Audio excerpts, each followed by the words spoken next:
let's begin. Come on, let the magic in. Listen close, hear the sound. Listen up, it's all around. Wishing upon a star, dreaming right where you are. I'm going to Disney World. I'm going to Disney World. I'm going to Disney World. Yeah, I'm going to Disney World. You're listening to the WDW Park Hopper Podcast, experiencing the magic one park at a time.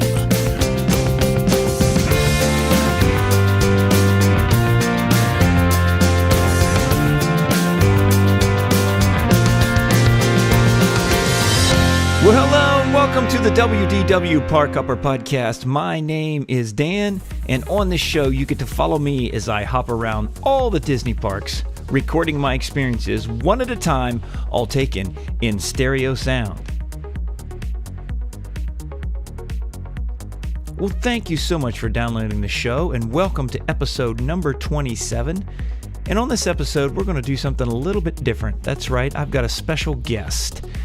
And this special guest is Mr. Scott Campbell from the Dixie Landings Radio podcast.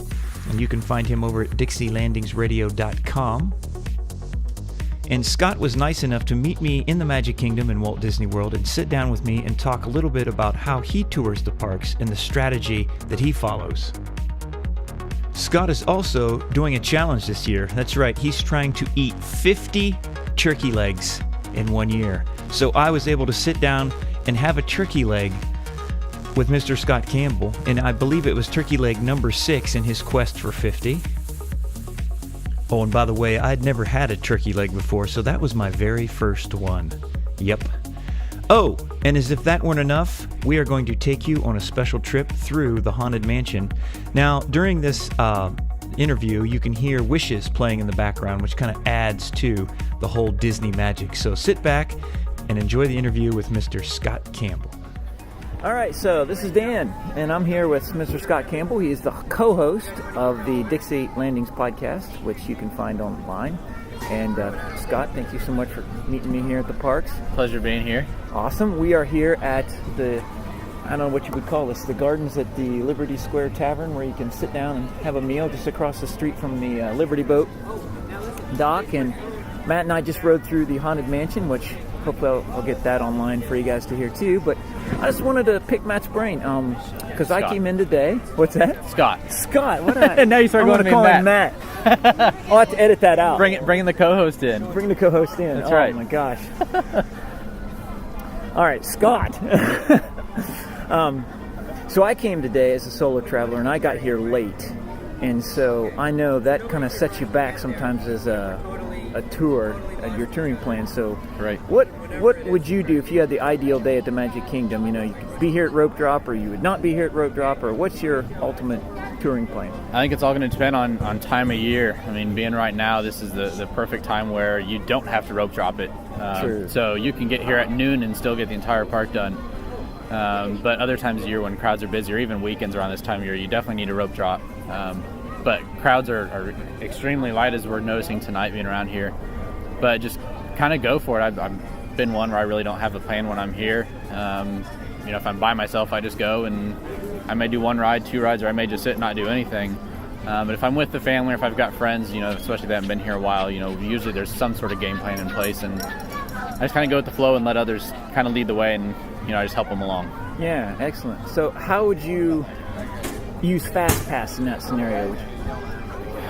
That's a kind of a hard one right now, unless we're able to link up Magic Bands or Fast Pass with everyone else. It can get a little tricky. Otherwise, it's just kind of go and do standby, or look and see what wait times are and plan around that way. Otherwise, it's linking up everyone's account and then trying to get everyone on the same Fast Pass. So it's definitely harder in that aspect now with the My Magic Plus than it was before, but it can still be done. Okay.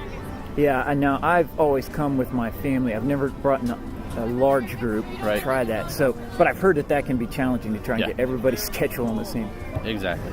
Same deal. But okay, so thinking about Fast Pass and thinking about, bringing in a group, would you recommend someone would do it first thing, like get your Fast Passes all in the morning, or should they wait till afternoon, or what's your thoughts? I think the easiest way to do it, depending, again, time of year when you're here, if it's a slow time, really any time of year, try to get them done first thing in the morning if you can. Otherwise, once you're 3 or up, you can add one each time. Otherwise, you're sitting, especially if you had the fireworks for your last one, you're going with just those 3 all day and you're not getting another one after that. So it's really a matter of, do you want to wait for the parade or the fireworks at night and use just 3, or kind of get them done first thing in the morning and add throughout the day as you can? It's really a preference. I've done it both ways, where I've waited to have the fireworks as my last one and really only had the 3, and I've also done it where I came in, my first 3 were within the first hour, 2 hours of the park, and then just kept adding it, and it was a slow time of year, so I was able to still get Fast Passes for almost every ride in the park, so it's worked to my benefit that way. Okay, that's good to know. Yeah. 'Cause I know I've come in and I've used Fast Passes, and I'm like, oh, I've used them all up, I'll get some more, and they're all gone. Right. That's another problem I've run into, so it's, again, it's just time of year and looking at crowds and trying to plan your way that time. And I came, this is February 4th, Right. and I noticed today, it's kind of like, I don't even need Fast Passes, No. really. Seven Dwarfs Mine Train, I would say, maybe. But even if I got here at Rope Drop, I could hit that first thing in the morning, maybe Exactly. even twice, and then I don't even really need Fast Passes. Yeah, but and that's another, you might be able to get it during fireworks or parade. Once everyone's watching one of those, you could probably get it without Fast Pass at that point. True, that's very true, yeah. Cool, all right. So when it's heavier time of the year, like, summer, Right. or even Christmas, there we go there. Yeah. The strategy would probably change, right? Do you still Most definitely. use That's the when Fast it's going to be hard because you're really waiting that 60th day out of getting your Fast Pass, and it's pretty much pick the 3 that you want, because once you're here, there's going to be no chance of you getting in it, or you're going to be waiting hours to get into it. So you pick your 3, and that's pretty much all you're probably going to end up getting. Yeah, okay. Now, let's talk a little bit about what you do just to have fun in the parks, because, on WDW Park Hopper, that's what we talk about, walking through the parks, having a ball. Right. So if you were taking, like today, and you came in and you were a solo traveler, Yep. how would you generally move through the parks? Would you do it very orderly, or would you jump all around, or... If I'm by myself and it's a day like today, I'm all over the place. I like to just kind of sit and go as the park takes me. My 2 rides I always have to hit are TTA and Haunted Mansion, so Okay. usually not much of a wait. Haunted Mansion, especially on Fast Pass Plus, can be a little bit harder, but I just kind of go, and being local and being solo, I just kind of pick and choose what I want. If there's something that has a longer wait, I'll bypass it and do it next time. Or one of my favorite things to do is just come and people watch. I like grabbing a seat like this or going sitting on Main Street, and sometimes I enjoy that more than anything. Okay, are there certain attractions that you just avoid? Stitch. Okay. Always have to avoid Stitch. Aladdin's Carpets. Okay. Treehouse. There's a few, but there's times where I'll go, and if it's one I've not been on a long time, I'll go and do it, especially if it's no wait, and I can do it, just get out of the weather, or just do it just because I haven't done it in a while. Okay, fair enough. Now, on one of my shows, I said that we're going to talk about Epcot now for a second, but I went on Figment for like the 3rd time, and it's actually starting to grow on me a little bit as a Disney fan. I'm still not, I don't run and get a fast pass for it, or anything, but which you don't need to do. But exactly. Do you have a attraction like that here in the Magic Kingdom, where it's like, I'm embarrassed to say I really like something?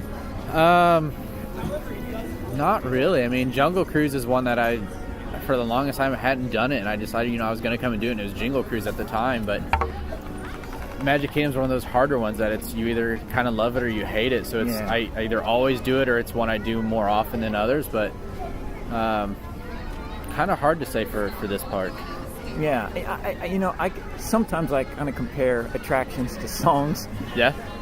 You ride them the first time and it's fun, and then after a while, if you ride it again and again, either you're going to learn to hate it or you're going to love it. You either hate the Beatles or love the Beatles. Exactly. Yeah. So.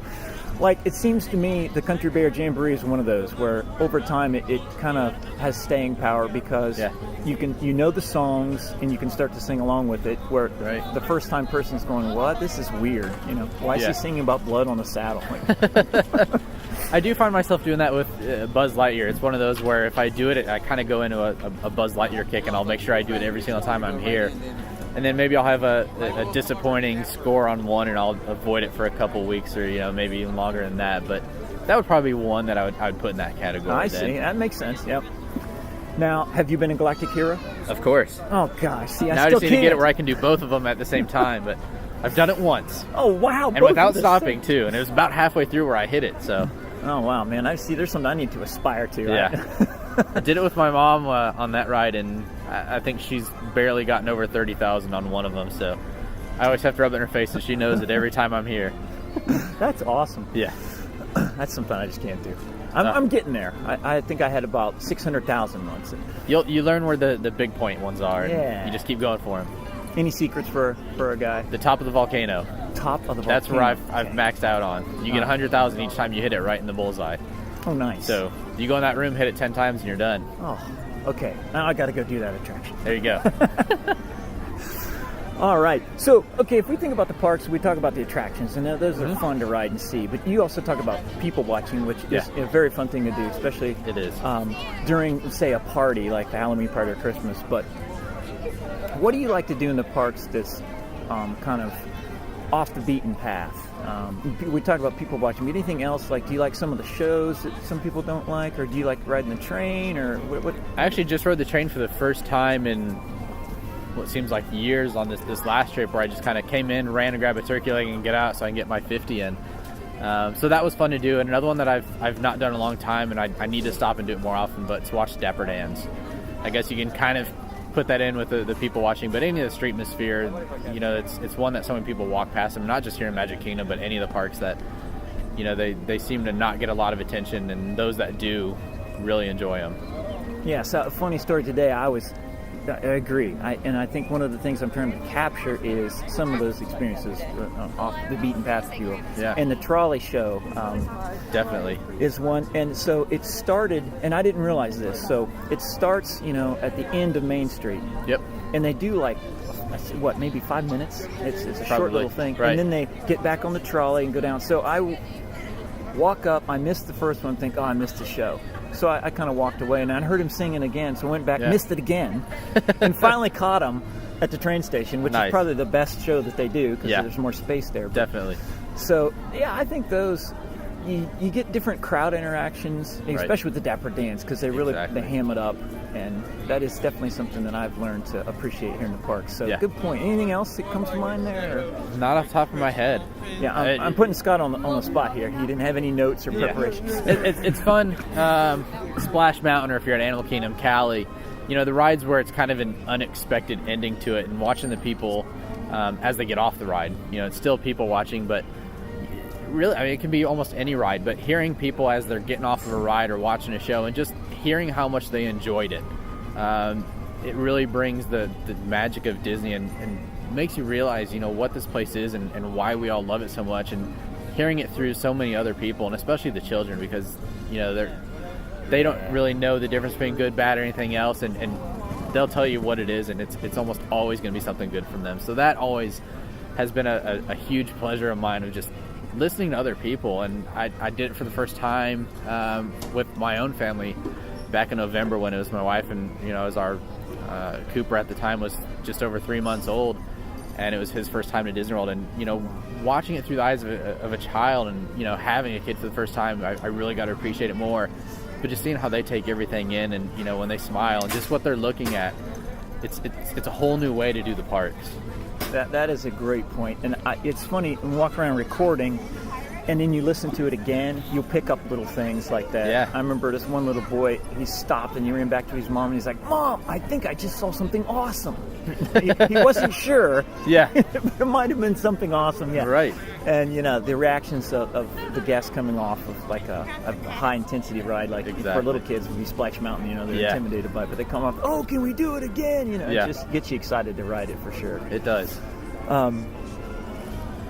Okay, one thing, you've been in the parks a lot, and you probably hear things. How do you deal with the situation, like I'll give you an example that happened to me today, and see how you did. I was on the train, and I hear this family sit down, and they got the map out, and they're not sure where they're at, and they're all excited to go to see the Voyage of the Little Mermaid. And in my mind, I'm like, oh, that's closed.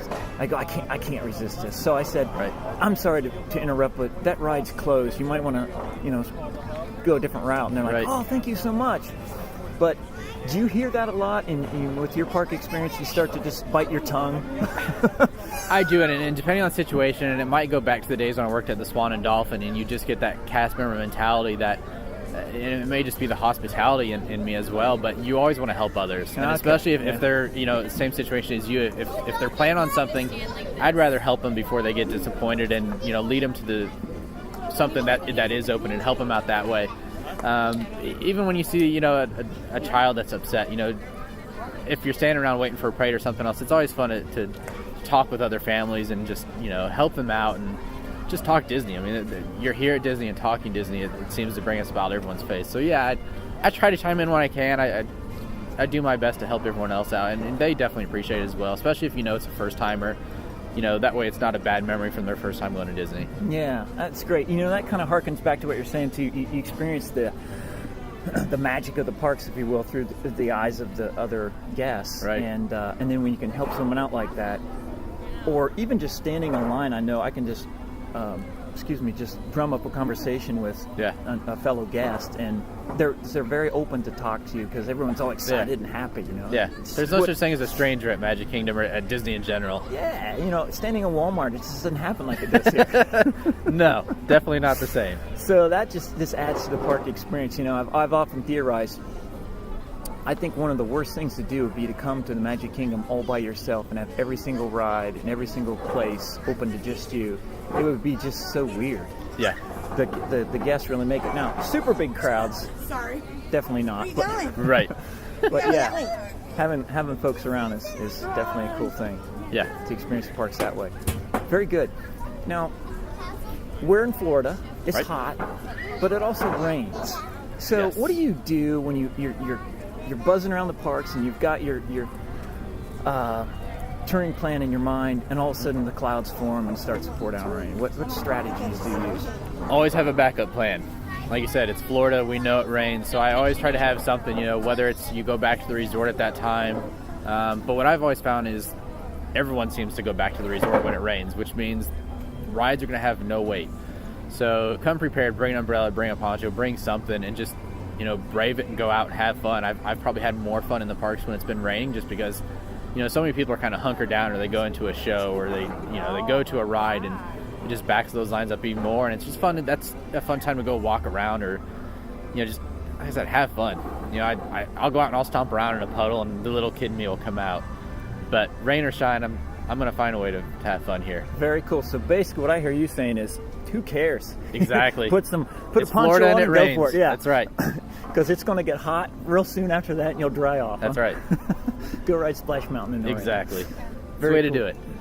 Very cool. All right. So Disney, we talked about rides, we talked about attractions, but the other aspect of Disney is the food. Now, Scott here is doing a challenge, and if you follow Scott in his podcast, you'll know 50 turkey legs in a year, right? That's right. 50 in 2015. 50 in 2015. Now, I just helped him knock one out. Now, I had my first turkey leg, and I really enjoyed it. So I'm going to go on the record as in the fan column and not in the hater column. I love it.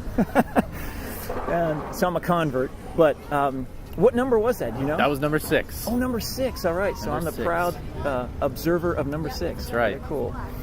So what other things besides turkey legs do you gravitate towards? Every time I come here, I've got to have a turkey leg. Turkey leg. No, I'm not one to really eat fast food, and I don't have the pocketbook to do most of the sit-down restaurants that are here, but I do enjoy a good burger at Disney. I know I've never had a problem with it. I like them. Disney does a great job with it, whether it's especially doing Pecos Bills and hitting up the toppings bar, or going over to Cosmic Rays and doing the topping bar. That always kind of helps with it. But Disney does a good job with their burgers.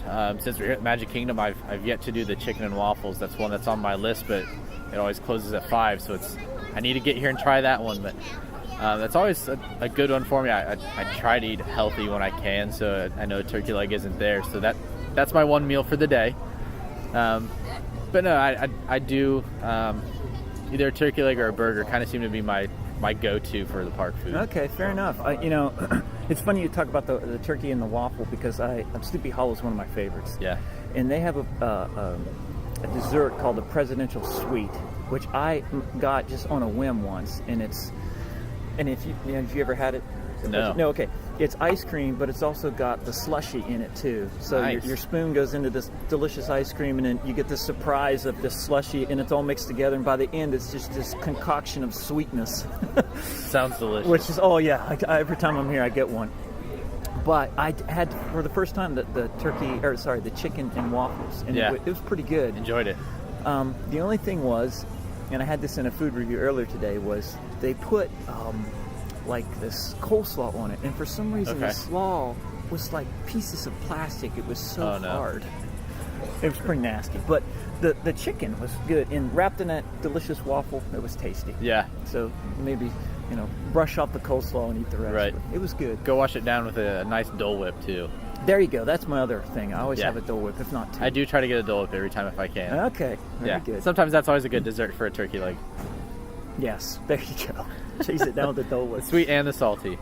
You brought up something that's I think a lot of people are focused on in general is just healthy eating. And when you come to Disney, you slip up. You're kind of allowed to, but there are healthful options, and we're sitting. It's right behind us here. You can walk in the store and get apples and pineapple. So you try to be somewhat health conscious then when you're. I do, and Disney's definitely moved that way. I know they've been receiving a lot of awards from not just the state of Florida, but from the nation, especially for their kids' meals of offering grapes and carrots and fruit juice and things other than soda and cookies and everything else in it. And especially with so many of these new diets and the gluten-free and all these other things that are out there now, that Disney's really paying attention to different dietary restrictions. And if you just tell the cast member, if it's something that's not on the menu, but if you let them know that you've got a certain dietary need, the chefs will always come out and talk to you and let you know what you can and can't have and help you along there. So I've definitely seen a huge plus from Disney in their food aspect.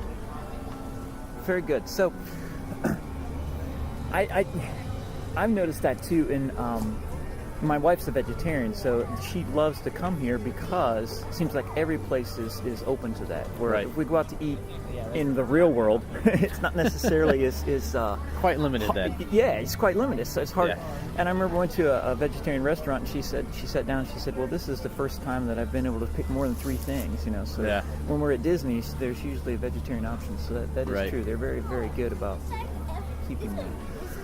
All right, you know what? I think that's going to do it for now. But let me close out by asking you this: if you think about coming to Disney, whether it's food or attractions, and you think about all 4 theme parks, what is your favorite thing to do?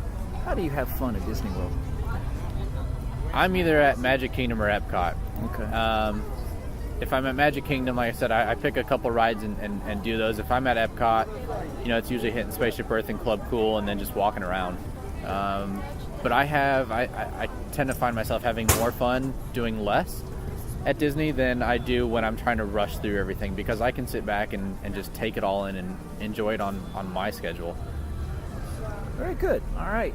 Well, folks, there you have it. Straight from Mr. Scott Campbell. And Scott, I really appreciate you coming on and chit-chatting with me. Definitely. And be sure to check out his podcast. That's the Disney Landings podcast. You can find that online. Any other things you want to share, like your Twitter account or anything? Yeah, definitely. You can find the podcast Twitter at DLR Podcast. And then my personal is Facebook and Twitter at Scott A. Campbell, and my Instagram is at Scotty Boy. So I'm pretty active on all of those, so you can find me in any one of those. And our podcast comes out once a week. So once a week. All right. Very good. Well, I'm a fan. I listen to it every week. So. Well, we appreciate it, and thanks for sending it into the open for us that we've had as well. Yeah, that was fun. Definitely. We enjoy it. Very good. All right. Thank you, sir. You're welcome. Well, there you have it, a little Disney touring advice from someone who not only lives near the Magic Kingdom, but can actually feel the fireworks from his house. That's awesome. All right, but now let's enjoy a little turkey leg just before we enter the Haunted Mansion.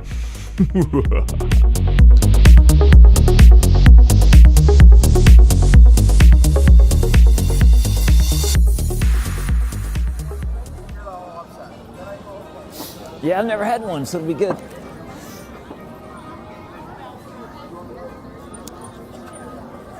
like ham, I do. kind of what it tastes like. Yeah, very salty, I've heard. Oh man, enough this salt for the week. sucker I can't even get a picture of. Yeah, it's not gonna come out. Oh well. Dig in, huh? Yeah. And there's no clean way to eat this thing either. You just have to go for it.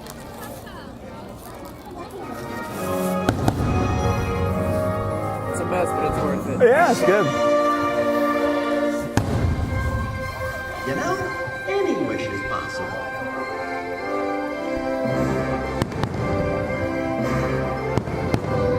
So you enjoyed it? All it takes My friend, I enjoyed it. I think I'll have another one someday. That's what I like to hear. And now it's time for this week's feature attraction.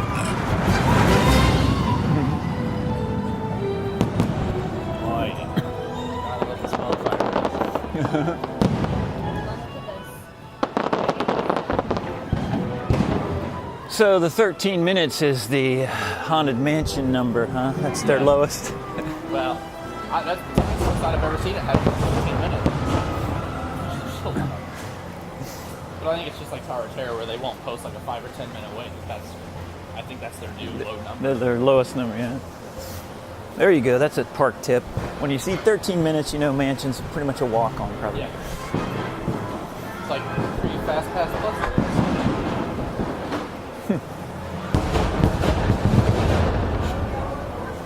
Gosh.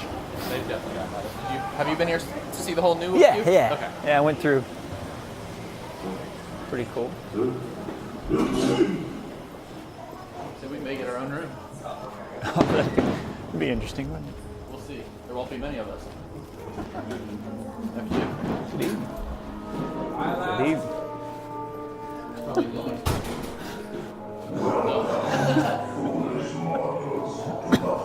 All three of us. I am your host, your ghost host. 3 people. Our tour begins here in this gallery. Here where you see paintings of some of our guests as they appeared in their corruptible, mortal state. Kindly step all the way in, please, and make room for everyone. There's no turning back now.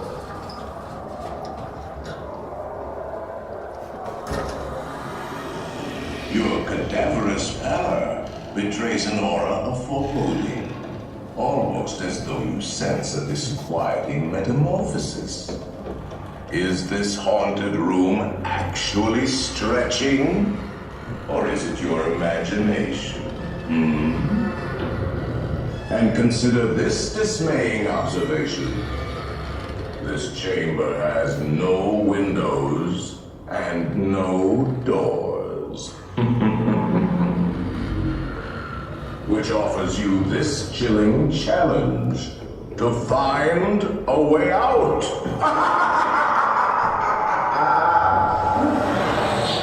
Of course, there's always my way.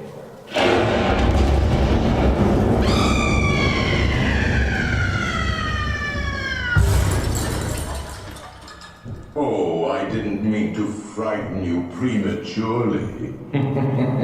The real chills come later. Now, as they say, look alive, and we'll continue our little tour. And let's all stay together, please. They start talking and telling people to get out. Oh. That's always fun.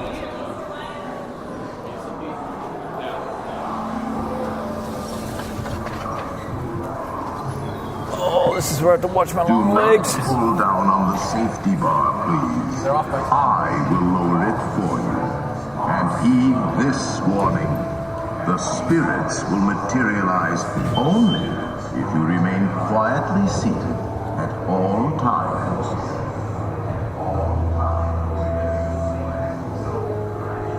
So you're a Haunted Mansion expert? And My favorite no ride. practitioners, please. Which spirits are I picked a good one, all right. Yeah. This is Spaceship Earth, but Spaceship Earth is Jeremy Irons version. Ah, okay. You see, there was a lady that was up there and it looked like she got to stay on. I've never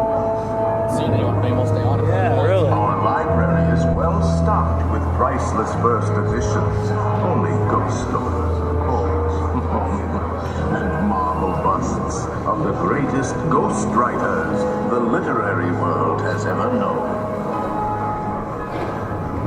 They have all retired here to the haunted mansion.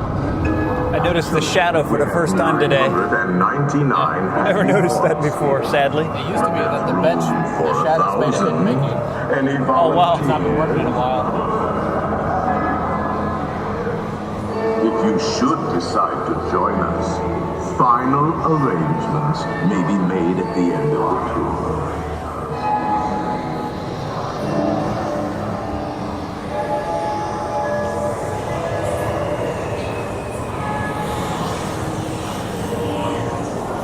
It's like the walls have eyes, huh?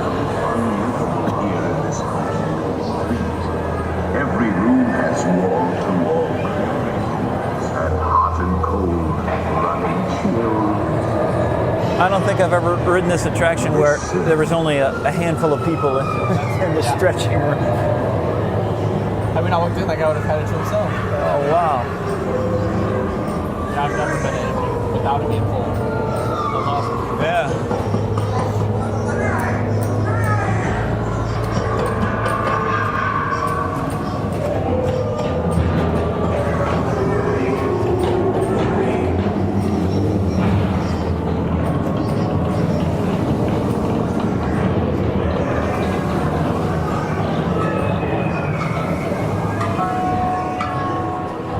It's 13 o'clock. So what's your favorite scene here? Anyone in particular or just the whole thing? All of it. Yeah. Odes in a pan. Let there be music from regions beyond. I do like the effect at the end where hitchhiking goes through. Wherever you They dwell, did a good job of that. give us a hint by ringing a bell.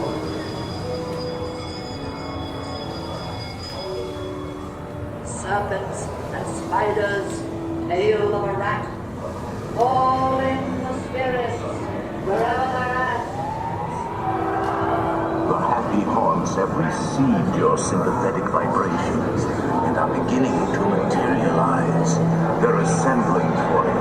Swing their assembling for you. Seems like I'm always noticing new things in here. Today, I got stopped here, and I never noticed that casket was like falling out, and that's where they were coming in.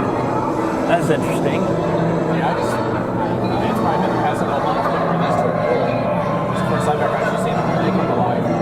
Yeah, you're right. Same here. It's recently.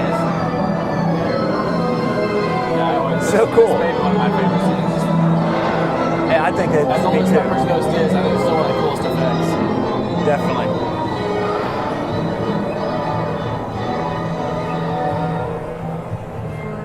This is just morbidly creepy. Yeah. Being a married guy. Right?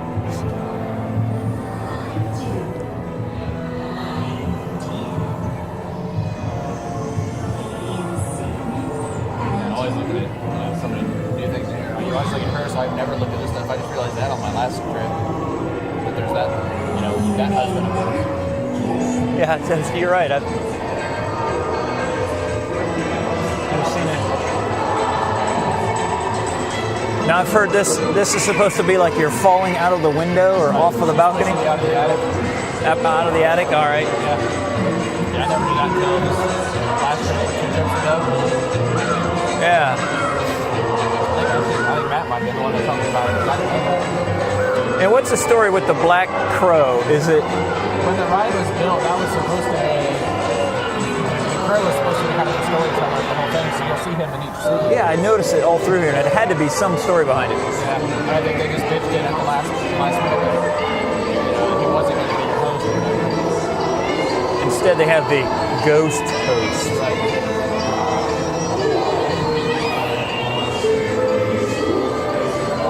There's a lot of detail in here I'm sure I've overlooked too.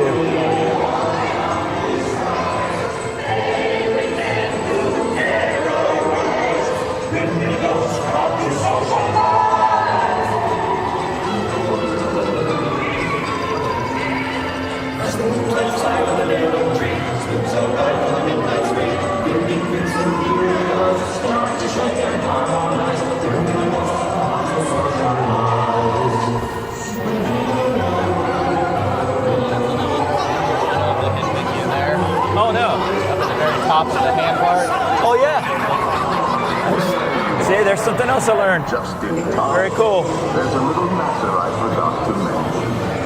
Beware of hitchhiking ghosts. So do these guys have names, or are they just the three ghosts? They've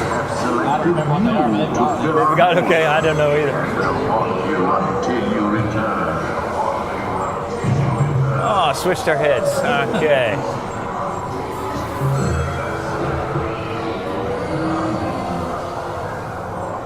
I've always wondered what I look like as Scott Campbell. Now I know.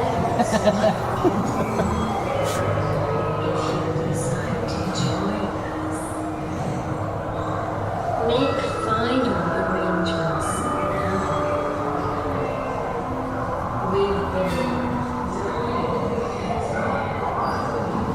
So we had pretty much the whole mansion to ourselves this trip. How's that? Now I will raise the safety bar, and a ghost will follow you home. That's the end of this arrow until this last trip be there. Oh, You how to get out? please, Yep. watch your step. I'd never seen that until you just now pointed it out.